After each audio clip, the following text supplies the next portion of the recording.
क्या extra marital affair इंसान को इतना सेल्फिश बना देता है? वो कितना भी सच बोलेंगे, वो चीज़, वो वाइफ हो चाहे हस्बैंड हो, वो उन पे ट्रस्ट नहीं कर पाएंगे। कि बच्चा जो है उस एटमॉस्फेयर से बाहर निकलने के लिए रॉन्ग पार्टनर चूज कर लेता है कि मुझे तुम्हारा सच पता होना चाहिए और तुम्हें मेरा सच पता होना चाहिए, और हम जो 20% है उसकी चाहत में वो 80% को छोड़ देते हैं। उस इंसान ने ये बोला कि मुझे डाइवोर्स नहीं देना और मुझे उससे भी शादी नहीं करनी। जैसे पुराने टाइम में भी एक्स्ट्रा मैरिटल अफेयर होते थे, लेकिन वो क्या था, वो कहीं रजिस्टर नहीं होते थे। ट्रस्ट और लव, ये दो पहलू ऐसे हैं कि ये होने चाहिए हस्बैंड वाइफ के रिलेशन में। मैंने इसका मन रखने के लिए हाँ बोल दी थी, अदरवाइज मेरा कुछ नहीं है और ये मेरी जस्ट फ्रेंड है। मैंने फोटोज, मेरी प्रेशर उनके घर पे होता है कि माँ का भी प्रेशर होता है और वाइफ का भी प्रेशर होता है, तभी तो ओपन मैरिज का कॉन्सेप्ट आया। हाँ, एक ये ओपन मैरिज का कॉन्सेप्ट क्या है अब, कि एग्जैक्टली चीज़ क्या रहती है कि इंसान अपनी शादी से बाहर जा रहा है? बिल्कुल।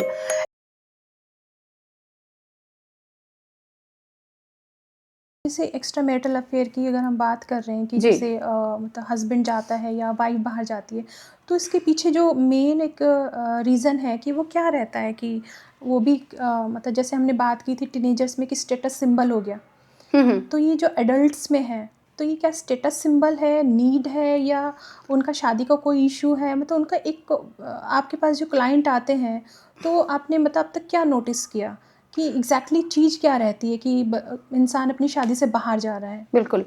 एक्चुअली मैम, ये जो शादी का जो रिलेशन है ना, वो 80-20 का होता है। ओके 80% उनको अपनी वाइफ से मिलता है या उनको अपने हस्बैंड से मिलता है, आप दोनों को। 20% की तलाश में वो बाहर जाते हैं, क्योंकि हमें पता है कि कोई भी परफेक्ट नहीं है यहाँ पे। नो वन इज परफेक्ट, ये बोलते हैं ना हम लोग, सबको पता है कि कोई ना कोई कमी सब में है। तो वो जो 20% है उसकी चाहत में वो 80% को छोड़ देते हैं। जब उनको रियलाइज होता है कि भाई ये मैंने तो 20 के लिए 80 को छोड़ दिया, तो कुछ केसेस में रियलाइज भी होती हैं चीजें, लेकिन उस टाइम पे टाइम इतना खराब हो चुका होता है, उनके आपस के रिलेशन इतने खराब हो चुके होते हैं कि वो चीज़ें ठीक ही नहीं हो पाती हैं। वो कितना भी सच बोलेंगे, वो चीज़, वो वाइफ हो चाहे हस्बैंड हो, वो उन पे ट्रस्ट नहीं कर पाएंगे। तो इसमें जैसे हम एक बोलते हैं कि आपने बोला जैसे 80-20 का एक हुआ, तो क्योंकि हर इंसान अलग है, हर इंसान की कैपेबिलिटी अलग है, हर इंसान का आईक्यू लेवल अलग है, बिल्कुल। तो और कोई भी हो, जब फीमेल है या मेल है, अगर थोड़ा भी मैं कहूँगी कि अगर इस चीज़ को कि उसका जो कंडीशनिंग है फैमिली वाला जो है, थोड़ा भी उसका लो है, तो हमेशा परफेक्शन की तलाश में ही चला जाता है कि इधर से उधर, कि हाँ मेरी वाइफ से देखने में ये सुंदर है, मेरी वाइफ से ये ज़्यादा इंटेलिजेंट है, या मेरे हस्बैंड से ये ज़्यादा इंटेलिजेंट है। तो ये कंपैरिजन उनका शुरू हो जाता है। तो यहाँ पे भी स्टार्टिंग में यही हुआ, जब एक रिलेशनशिप स्टार्ट होता है तो मोस्टली देखा जाता है कि I think in every relation, not in husband and wife, कि ट्रस्ट और लव, ये दो पहलू ऐसे हैं कि ये होने चाहिए हस्बैंड वाइफ के रिलेशन में। और जहाँ पे ट्रस्ट खत्म हो जाता है तो वहाँ पे चीज़ें डगमगाने शुरू हो जाती हैं। सबसे पहले ट्रस्ट होना ज़रूरी है। अगर अरेंज मैरिज है तो ट्रस्ट होना ज़रूरी है।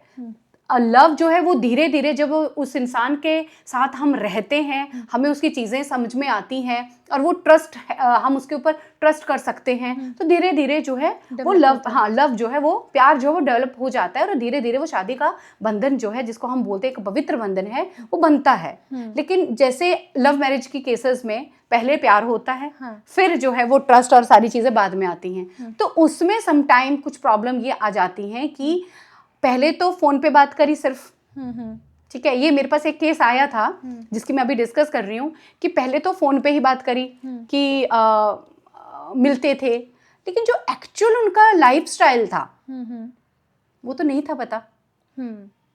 तो ये किस केस में कह रहे हैं आप, बिफोर मैरिज और आफ्टर मैरिज? After marriage. मैं लव मैरिज का कंसेप्ट बोल रही हूँ ना। मैंने अभी पहले बोला अरेंज मैरिज में पहले क्या होता है, ट्रस्ट होता है, फिर धीरे धीरे वो प्यार की तरफ जाता है। लेकिन लव मैरिज में क्या होता है, पहले प्यार होता है, अट्रैक्शन होती है, हम देखते हैं, स्टार्ट वहीं से होता है ना, फिर वो चलता है नहीं चलता, that is a different thing.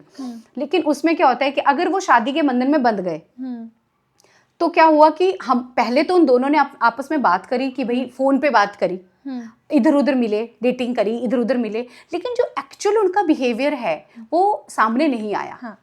तो क्या प्रॉब्लम आई कि मेरे पास एक जो विमेन है वो आई मेरे पास कि भैया मैक्सिमम जैसे विमेंस की ये प्रॉब्लम रहती है। तो जो फीमेल मेरे पास आई तो उन्होंने मुझे छोटी छोटी चीज़ें गिनाई कि मैं इनके साथ 8 ईयर्स से रिलेशनशिप में हूँ और बहुत ज़्यादा अटैचमेंट है दोनों का आपस में, लेकिन मुझे इनसे अब डाइवोर्स चाहिए।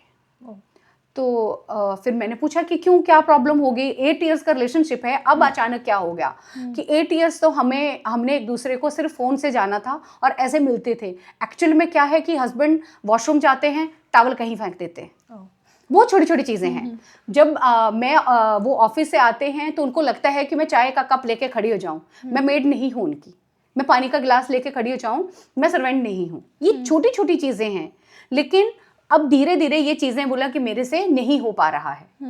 ठीक है, लेकिन ये चीज़ें क्या हुई, हमने उनका जो इनडायरेक्ट बिहेवियर था वो नहीं देखा था, डायरेक्ट लाइफ स्टाइल है केवल इसी से भी। तो फिर धीरे धीरे मैंने 2-3 सेशन, जैसे उन दोनों पहली बार तो फीमेल का ही हुआ, बाद में जब उन दोनों को बुलाया तो हस्बैंड तो 5th सेशन में जाके आए, वो नहीं आ रहे थे। जब जाके आए तो दोनों को ही मैंने बोला कि अगर हस्बैंड अगर बाहर से आते हैं तो अगर आप ये बोलो कि वो आपका बोलने का जो तरीका है, जो एटीट्यूड है बोलने का, अगर उसमें थोड़ा सा चेंज कर लो कि आओ चलो चाय पीते हैं बैठ के, इसकी बजाय कि चलो मेरे लिए चाय बना दो, मैं थका हुआ आया हूँ, दोनों चाय पीते, ठीक है, इसकी बजाय ये बोल दो कि आओ यार चलो चाय पीते हैं, आप चाय बना दो। चाय बनाते बनाते आप किचन में खड़े हो जाइए, 2 मिनट की बात है, ठीक है, जेस्चर्स की बात है और कुछ नहीं है। तो ये चीज़ें फिर मैंने उनको बोला कि मैं डाइवोर्स में आपका बिल्कुल 100% मैं कराऊंगी, लेकिन 7 डेज़ जो मेरी थेरेपी है, मैं 7 डेज़ का आपको सिर्फ चैलेंज दे रही हूँ कि ये करके देखिए, फिर आपको लगेगा तो मैं खुद आपका डाइवोर्स कराऊंगी। तो मैंने 7 डेज़ उनका, जो हमारी थेरेपीज होती हैं, कपल काउंसलिंग में थेरेपीज रहती हैं, तो उसमें जो थेरेपी का 7 डेज़ का जो हमारा टास्क रहता है, उसमें कुछ चीज़ें हम दी जाती हैं कि आप ये स्टेटमेंट यूज़ करोगे, आप ये स्टेटमेंट यूज़ करोगे। तो जैसे जैसे ये सब हुआ तो अब उनका मतलब गुड न्यूज़ ये है कि दोनों बहुत अच्छे से रहते हैं। तो ये क्या होता है कि लैक ऑफ अंडरस्टैंडिंग होती है, या लैक ऑफ कम्युनिकेशन होता है, एक्सपेक्टेशंस ज़्यादा हो जाती हैं, वो दोनों तरफ से, कोई भी हो सकता है, मैं किसी एक की तरफ से नहीं बोल रही हूँ, कोई भी कर सकता है ये। अच्छा, जैसे एक्स्ट्रा मैरिटल अफेयर्स के बहुत से केसेस में ये देखा जाता है कि जो पार्टनर बाहर जा रहा है, जैसे हस्बैंड बाहर गया तो उसको वाइफ का जो पेन है, हाँ, वो दिखाई नहीं देता, बच्चों का जो पेन है वो दिखाई नहीं देता जब वो एक्सपोज हो जाता। वाइस वर्सा, अगर वाइफ का बाहर है तो हस्बैंड क्या सफ़र कर रहा है और बच्चे क्या सफ़र कर रहे हैं। तो क्या एक्स्ट्रा मैरिटल अफेयर इंसान को इतना सेल्फिश बना देता है? मतलब ऐसा क्या होता है कि उनके अंदर इतनी सेल्फिशनेस बढ़ जाती है? क्योंकि उस टाइम पे वो उनके अंदर वो एक अलग ही भूत सवार होता है। वो उस तरफ को देखते ही नहीं है कि मेरे बच्चे भी हैं, मेरी वाइफ भी है, वो उस तरफ नहीं देखते हैं। मैंने बोला ना, वो 20% के लिए भागते हैं बाहर, हालांकि वो उनसे शादी भी नहीं करते हैं। बहुत कम केसेस होंगे, या मुझे लगता है कि अभी तक तो मुझे कोई केस समझ में नहीं आया, या मेरे पास कोई केस नहीं आया कि एक्स्ट्रा मैरिटल अफेयर हुआ है और उन्होंने फिर शादी कर ली है। पहले कई बार क्या होता है कि कई बार डाइवोर्स भी हो जाता है, लेकिन फिर भी वो बंदा डाइवोर्स भी नहीं देता है। उसको क्या लगता है कि इधर से भी चले और उधर से भी चले, दोनों हाथों में लड्डू। यस, वो दैट इज रॉन्ग। वो नहीं, वो क्या होता है, वो उसको भी स्पॉइल कर रहे हैं और वो अपने वाइफ को भी स्पॉइल कर रहे हैं, लेकिन वो उतना थिंकिंग प्रोसेस उनका रहता ही नहीं है। ये तो मैं एक अपना केस डिस्कस कर रही हूँ कि जो बहुत प्रॉब्लमेटिक था मेरे लिए, अभी तक वो पेंडिंग है, वो चल रहा है। ओके। उसमें क्या था कि एक फीमेल मेरे पास आई और उन्होंने बोला कि मेरे को मेरे हस्बैंड पे थोड़ा सा शक हो रहा है कि कहीं वो बाहर इन्वॉल्व तो नहीं है, क्योंकि उनका बिहेव में बहुत चेंज लग रहा है। फिर फ़ोन के जो पासवर्ड्स हैं वो उन्होंने चेंज कर दिए हैं, मुझे पासवर्ड का पता ही नहीं है। तो पहले मुझे पता होता था, अब पता नहीं है, तो मुझे चेंज लग रहा है बिहेव में। तो पहले तो मैंने इनको बोला कि ज़रूरी नहीं है कि बिहेव में चेंज हो। हाँ। जरूरी नहीं है कि मतलब हाँ इसी के कारण जो है बिहेव में चेंज हो रहा हो कि एक्स्ट्रा मैरिटल अफेयर है। कई बार क्या होता है कि ऑफिस में भी स्ट्रेस होता है, प्रेशर होता है, तो कई बार इंसान का बिहेव जो है वो चेंज हो जाता है।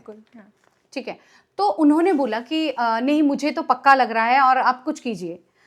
उस टाइम पे फर्स्ट सेशन में तो इतनी सी हमारी कॉन्वर्सेशन हुई, लेकिन नेक्स्ट टाइम उन्होंने मुझे कॉल करी और उन्होंने बोला कि आप मेरे घर आ जाओ। तो फिर मैंने उनको थोड़ा सा समझाया, मैंने वीडियो कॉल करी क्योंकि घर जाना जो था थोड़ा सा अनप्रोफेशनल था कि घर तो नहीं जा सकती थी मैं। मैंने उनको वीडियो कॉल करी तो उनको ना थोड़ा सा ब्लीडिंग हो रही थी।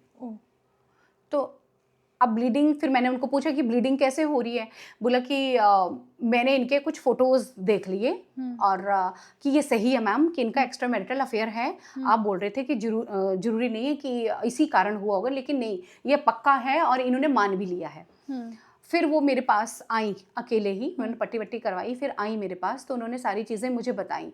लेकिन हस्बैंड जो है वो उनके सामने उन्होंने मान लिया, लेकिन जब वो मेरे पास आए तो उन्होंने बिल्कुल डिनाई कर दिया कि मैंने इसका मन रखने के लिए हाँ बोल दी थी, अदरवाइज मेरा कुछ नहीं है और ये मेरी जस्ट फ्रेंड है। मैंने फोटोज़ के लिए पूछा तो उन्होंने बोला कि मेरी जस्ट फ्रेंड है, ऑफिस कलीग है और ऐसा कुछ नहीं है।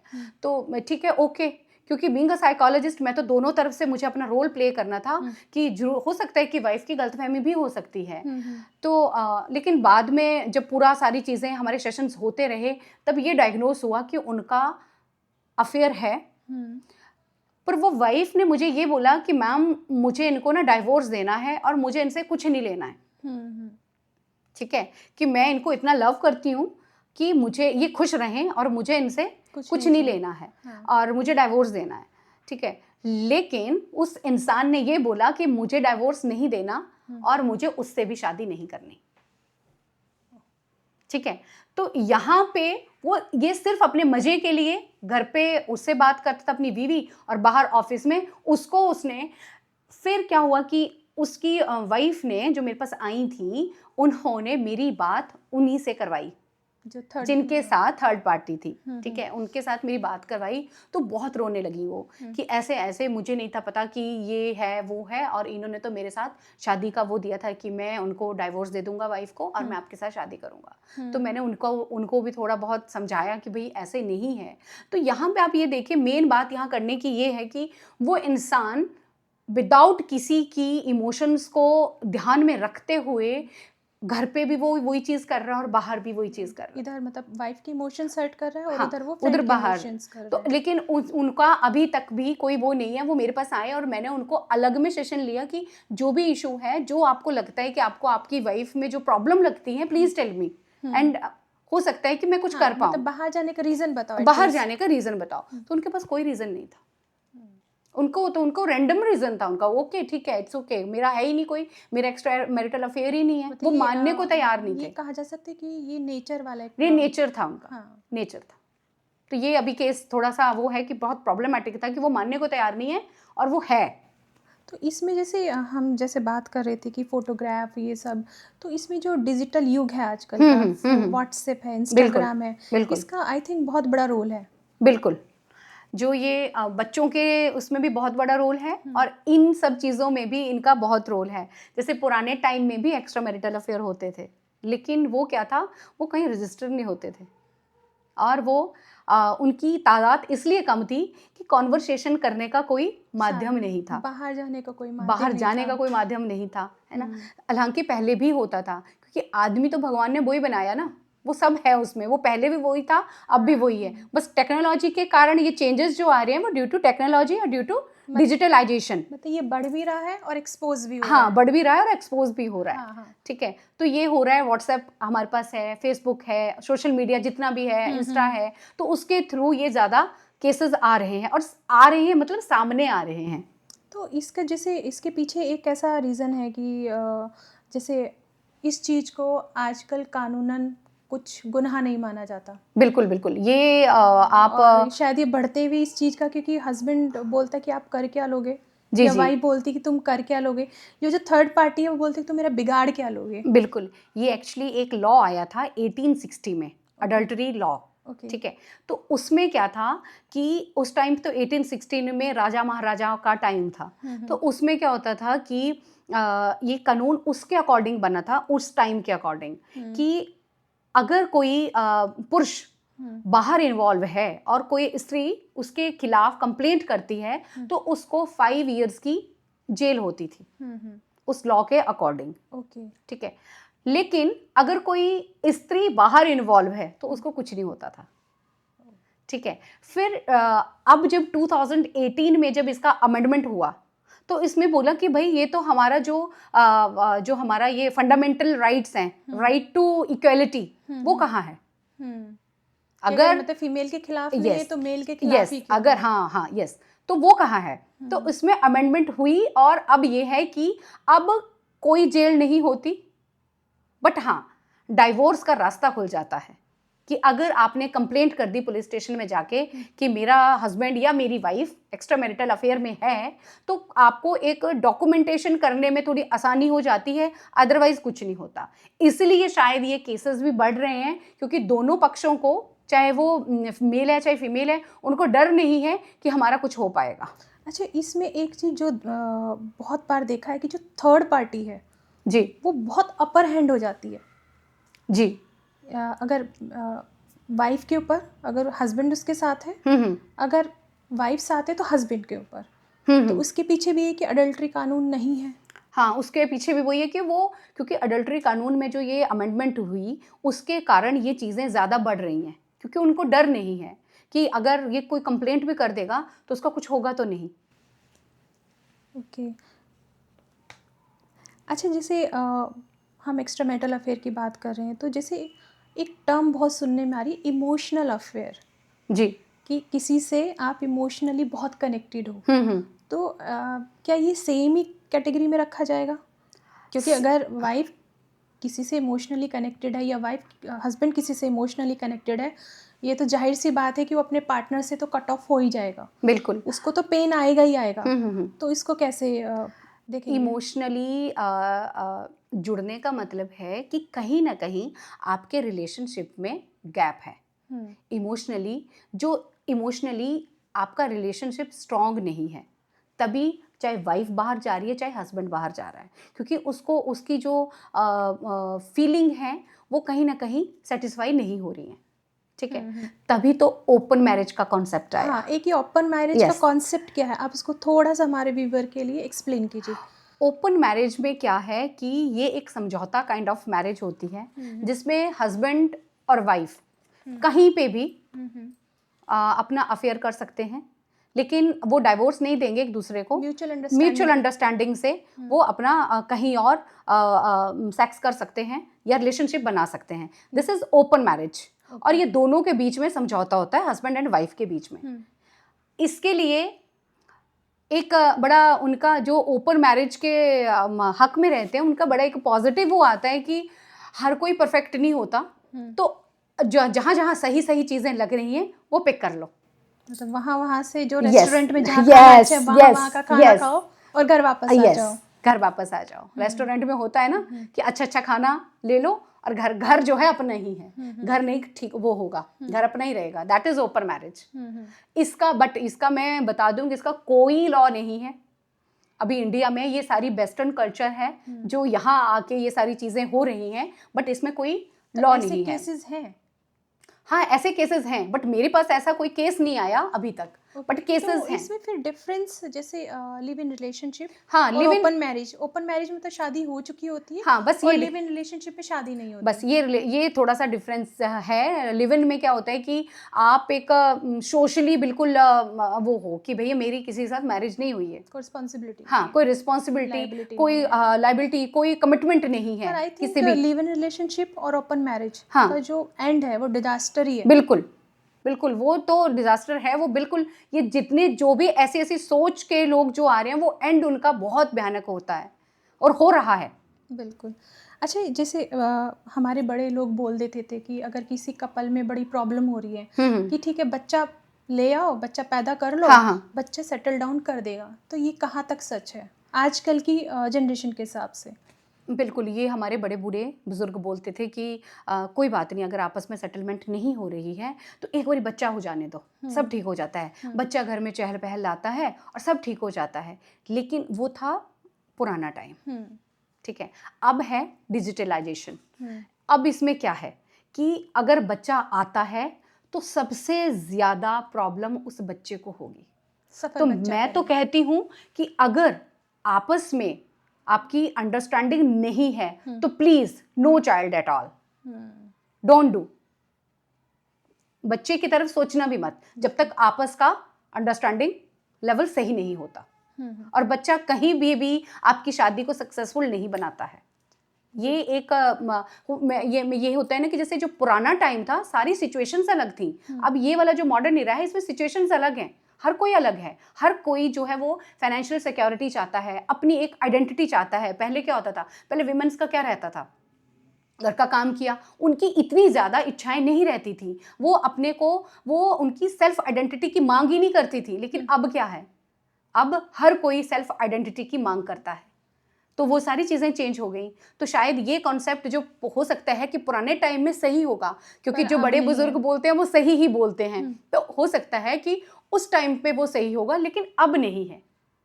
अब मतलब फाइनली बच्चा ही सफ़र करेगा। हाँ, बच्चा ही सफ़र करेगा। अच्छा, ये हमने एक लास्ट पॉडकास्ट में भी डिस्कस किया था जी, कि अगर किसी बच्चे का पेरेंट, भले वो मदर है या फादर है, उनके टॉक्सिक रिलेशनशिप हैं और वो फिर उसके वो डरता है कि अगर लड़की है तो वो डरती है कि मेरे को मेरे फादर जैसा हस्बैंड ना मिले, लड़का है तो वो डरता है कि मेरे को मेरी मदर जैसी वाइफ ना मिले। तो वो एक उनको साइकोलॉजिकली एक फियर उनके दिमाग में बैठ जाता है। बिल्कुल। तो इसके चलते हुए कई बार होता है कि वो रॉन्ग पार्टनर चूज कर लेते हैं। बिल्कुल। तो ऐसा क्यों होता है? जैसे बच्चा जिस घर में पैदा हुआ उसने उस घर के तौर तरीके देखे, घर में क्या हो रहा है सारी चीज़ें उसको पता है। फिर वो देखते हैं कि मेरी मदर जो है वो फादर के साथ कैसा बिहेव कर रही हैं, वही वो सीखता है, ठीक है। फिर जब उसको लगता है कि ये इनका तो आपसी रिलेशनशिप अच्छा नहीं है, दैट मीन्स कि मैरिज इसका मतलब अच्छी नहीं होती है। आज आपको क्या लग रहा है कि आजकल ये बच्चे जो हैं वो आजकल लिव इन में क्यों जा रहे हैं या ओपन मैरिज में क्यों जा रहे हैं? शादी नहीं कर रहे, शादी करने से क्यों मना कर रहे हैं? उनको लगता है कि फिजिकल नीड है वो तो पूरी हो जाएगी, लिव इन में पूरी हो जाती है वो, और बाकी क्या बचा, ठीक है। तो ये कहीं ना कहीं एक ये रीज़न तो है कि वो रिस्पॉन्सिबिलिटी नहीं लेना चाहते या कमिटमेंट पूरी नहीं करना चाहते, लेकिन ये रीज़न भी है कि फैमिली में उनका जो पीछे का जो रोल मॉडल है वो जो है टॉक्सिक रिलेशनशिप जो अपनी फैमिली में पीछे देख रहे हैं वो उनका एक्सपीरियंस सही नहीं है। तो कई बार क्या होता है कि बच्चा जो है उस एटमॉस्फेयर से बाहर निकलने के लिए रॉन्ग पार्टनर चूज कर लेता है कि मुझे इस एटमॉस्फेयर से निकलना है, चाहे कोई मिल जाए मुझे लाइफ में, कोई ही मेरे साथ शादी कर ले पर मुझे निकलना है। और कई बार क्या होता है कि बच्चे शादी ही नहीं करते, राइट, बिल्कुल, ठीक है। अच्छा, जैसे अभी बहुत सारे केसेस हुए हैं, जैसे अतुल सुभाष का एक केस है, मानव शर्मा का एक केस है। तो मानव शर्मा के केस में जो एक बात निकल के आई कि स्पाउस ने अपना पास डिस्कस किया। तो मैं ये जानना चाह रही थी कि बहुत ट्रांसपेरेंट जो होते हैं, जो हस्बैंड वाइफ होते हैं वो होना चाहते हैं कि मुझे तुम्हारा सच पता होना चाहिए और तुम्हें मेरा सच पता होना चाहिए, और हम एक ट्रांसपेरेंसी रखते हैं। बट ऐसा क्या साइकोलॉजिकली रीज़न है कि जो पार्टनर है अपने पार्टनर के पास्ट को कैरी नहीं कर पाता, मतलब उसको डाइजेस्ट नहीं कर पाता? बिल्कुल, सम केसेस में क्या होता है कि जैसे एक ट्रू रिलेशनशिप हम स्टार्ट करते हैं आफ्टर मैरिज, ठीक है। भारतीय संस्कृति में जैसे है कि भाई शादी के बाद जो है शादी एक पवित्र बंधन माना जाता है ना। लेकिन सम टाइम ये होता है कि हस्बैंड और वाइफ बोलते हैं कि पीछे जो हुआ वो हुआ, आज से मैं और आप एक नई जिंदगी की शुरुआत करेंगे। लेकिन अगर वाइफ ने अपने बारे में कहीं ना कहीं बता दिया होता है या हस्बैंड ने अपने बारे में कहीं ना कहीं बता दिया होता है, तो उस चीज को वो रिलेट करना शुरू कर देते हैं उनके आने वाली जिंदगी में। कोई भी इंसिडेंट होगा, हाँ, वो वहाँ पे उसको रिलेट करेंगे। पर मैं सभी की बात नहीं कर रही हूँ, कुछ केसेस में नहीं होता है। कुछ केसेस में कुछ हस्बैंड या वाइफ इग्नोर कर देते हैं कि नहीं वो तो था इसलिए हुआ होगा, इग्नोर कर देते हैं। लेकिन कुछ केसेस में ये होता है। जैसे कि अभी रिसेंट जो सुसाइड केस हुआ है, टीसीएस के मैनेजर जिन्होंने मानव शर्मा जिन्होंने फांसी लगाकर सुसाइड कर लिया, तो उनकी वीडियो अभी वायरल हुई थी, तो उसमें उन्होंने बोला है कि मैं अपनी, उनकी वाइफ जो थी उनका पहले किसी के साथ अफेयर होगा शादी से पहले, लेकिन वाइफ ने ये नहीं बोला था कि भाई मैंने उनके साथ फिजिकल भी मैं हुई हूँ, तो उनको ये बाद में पता चला। तो इट्स ओके, वो बोल रहे थे कि हमारी लाइफ हम अभी से स्टार्ट करेंगे, लेकिन जो कुछ सोशल मीडिया के थ्रू ही हमें पता चला कि भाई उनके जो वाइफ थी उनके बाहर भी कहीं रिलेशनशिप में थी, तो वो उनको डाइवोर्स नहीं देना चाह रही थी, तो इसके डर के कारण उन्होंने सुसाइड कर लिया। तो कहीं ना कहीं ये चीज़ जो हमारे मेल कम्युनिटी है उनके लिए भी ये चीज़ उठ के आती है कि हमेशा विक्टिम जो है वो विमेन ही नहीं है, मेल भी हैं, वो भी प्रेशर है उनके अंदर। कई बार प्रेशर उनके घर पे होता है कि माँ का भी प्रेशर होता है और वाइफ का भी प्रेशर होता है, तो उस टाइम पे उनको लगता है कि माँ भी जरूरी है, वाइफ भी जरूरी है, किसको चूज करूं। उधर वाइफ बोलती है कि तुम हमेशा माँ के ही बातें सुनते रहते हो, मेरी नहीं सुनते हो। उधर माँ बोलती है कि तुम जोरू के गुलाम हो। तो वो जो इंसान खड़ा है वो किस तरफ जाए, क्योंकि उसको दोनों चीजें बहुत जरूरी हैं उसकी लाइफ की। उसको ऑफिस का भी स्ट्रेस है, हर चीज का स्ट्रेस रहता है। जी बिल्कुल। तो यहाँ पे हमें थोड़ा सा बीइंग अ ह्यूमन ये देखना है कि विक्टिम जो है वो पुरुष भी हो सकता है और स्त्री भी हो सकती है। और इसका मेन रीज़न कहीं ना कहीं हमारी जो सोसाइटी की कंडीशनिंग है, बिल्कुल, कि मेल्स को सिखाया गया है कि आप अपने इमोशंस रिलीज मत करो, बिल्कुल दबा के रखो। जैसे बचपन में बोलते थे ना कि अच्छा लड़के रोते हैं कोई, तो ऐसा कुछ नहीं है, लड़के भी रोते हैं, उनको भी इमोशंस हैं। तो लेकिन वो क्या है कि उनमें थोड़ी सी पावर होती है कि इमोशंस को दबाने की, और वो बाय डिफॉल्ट ही जो विमेन होती है, जो फीमेल होती है, उनमें वो पावर थोड़ी कम होती है, अदरवाइज वो सहनशील होती हैं, है ना, पर वो रिलीज कर देती हैं, मेल्स नहीं कर पाते हैं। और मेल्स आजकल मेरे ख्याल से जो हमारे देश का कानून है, बिल्कुल उसने भी बहुत बाउंड कर दिया है बिल्कुल मेल्स को, बिल्कुल, क्योंकि अपर हैंड हो गया है फीमेल्स का, बिल्कुल बिल्कुल, हाँ, क्योंकि मेल्स की सुनवाई नहीं है जी। और साइकोलॉजिकली हमें शायद अपने घर के जो बेटे हैं उनको भी इमोशनली बहुत स्ट्रांग बनाने की, जैसे हम बोलते थे ना कि मेरे घर की बेटी है, तो उसको बोलते हैं कि इसने दूसरे के घर जाना है, इसको शिक्षित करो, एजुकेट करो, कि क्योंकि तूने दूसरे के घर जाना है। भाई जो उस बेटे को भी शिक्षित करो जिसने दूसरे की बहू को लाना है।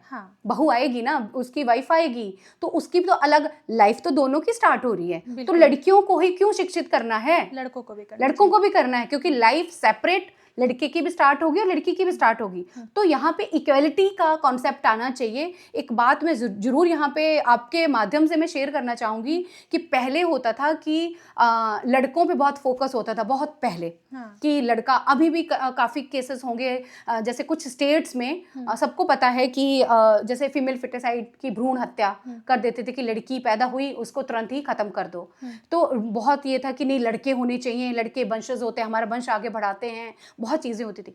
जैसे हम बात कर रहे थे कि एक जो केसेस हुए हैं अभी रिसेंटली, मानव शर्मा केस है, अतुल सुभाष जी का केस है, या अभी रिसेंटली जो है निशांत का जो केस है, तो उन्होंने सुसाइड को ही ऑप्शन क्यों लिया?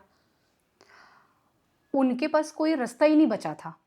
वाइफ ने जो अभी सोशल मीडिया के थ्रू जो रील्स उनकी आई हैं, वीडियोस जो रिलीज हुई हैं, उसके अकॉर्डिंग तो ये है कि अगर कोई सुसाइड करता है तो सुसाइड एक लास्ट उनके पास हथियार होता है, वही जब उनके पास लास्ट एक रास्ता होता है कि वही अपनाते हैं। दैट मीन्स उनके पास कोई रास्ता नहीं था। और क्योंकि इन सारे केसेस में यही बात सामने आई है कि वाइफ ने उनको इतना मजबूर कर दिया कि वो उनके पास रास्ता ही नहीं छोड़ा। हालांकि वो फाइनेंशियली स्ट्रांग हैं, ऐसा भी नहीं है कि कोई फाइनेंशियल प्रॉब्लम है या और कोई प्रॉब्लम है, सिर्फ यही वाली प्रॉब्लम है कि एडजस्टमेंट का इशू, और वो डाइवोर्स नहीं दे रही थी।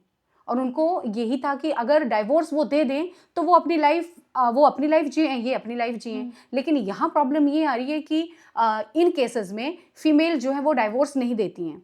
तो इन तीनों केसेस में ये जो बिल्कुल इतनी जल्दी ये केसेस आए, अभी 3-4 दिन पहले ही निशांत त्रिपाठी का केस आया है कि उन्होंने भी एक होटल के रूम में बाहर बोर्ड लगा रखा था, डू नॉट डिस्टर्ब, और होटल के रूम में उन्होंने अपनी आत्महत्या कर ली।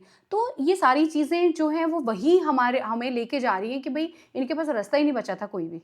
और दूसरा मेरे ख्याल से रास्ता जो हमारा आजकल जो देश के कानून है, शायद वो भी एक बहुत बड़ा रीज़न है कि कहीं सुनवाई नहीं है मेल्स की। हाँ, ये भी है। जैसे महिला आयोग बना है, तो मुझे लगता है पुरुष आयोग भी बनना चाहिए, सो दैट कि केसेस जो हैं वहाँ पे भी जाएं। और ऐसा नहीं है कि मेल फोकस्ड होना चाहिए या फीमेल फोकस्ड होना चाहिए। ये है कि बोथ आर इक्वल। जिसको प्रॉब्लम आ रही है उसके साथ आप आगे आओ। ये नहीं है कि नहीं औरतों के साथ ही होता है, ऐसा कुछ नहीं है। पुरुषों के साथ भी ये चीज़ें होती हैं, लेकिन वो धीरे धीरे वो बाहर आ रही हैं। तो हमें इस चीज़ के ऊपर भी खूब सारी वर्कशॉप होनी चाहिए कि ये नहीं है कि इमोशंस को दबाना है। इमोशंस जो है वो सेम इमोशंस हैं, चाहे वो मेल के हैं चाहे वो फीमेल के हैं। मतलब मेल्स को भी जो लड़के लोग हैं उनको भी आई थिंक आके अपने जो इमोशंस हैं या जो अपनी प्रॉब्लम्स हैं वो स्पेशलिस्ट से शायद शेयर करनी चाहिए। अगर वो घर में भी किसी से नहीं शेयर कर सकते या घर में शेयर करें। हाँ, वो उनका थोड़ा-सा एक क्योंकि मेरे पास जितने भी केसेस आते हैं वो औरतों के ही आते हैं, तो उसमें उनके जो पति हैं वो चौथे 5वें सेशन में वो आते हैं क्योंकि वो मना कर देते हैं। वो डिस्कस ही नहीं करना चाहते। वो डिस्कस ही नहीं करना चाहते हैं, तो यही तो सोशल स्टिग्मा है कि वो प्रोफेशनल हेल्प लेना ही नहीं चाहते हैं। लेकिन जब जो भी केसेस आए हैं उनका यही रहा है कि उनका मेरे को पॉजिटिव फीडबैक ही मिला। So thank you so much doctor Priyanka, आज आपने बहुत अच्छी बातें हमें बताई और ज़रूर हम सब लोगों को इसे फॉलो भी करना चाहिए। तो thank you so much. Thank you.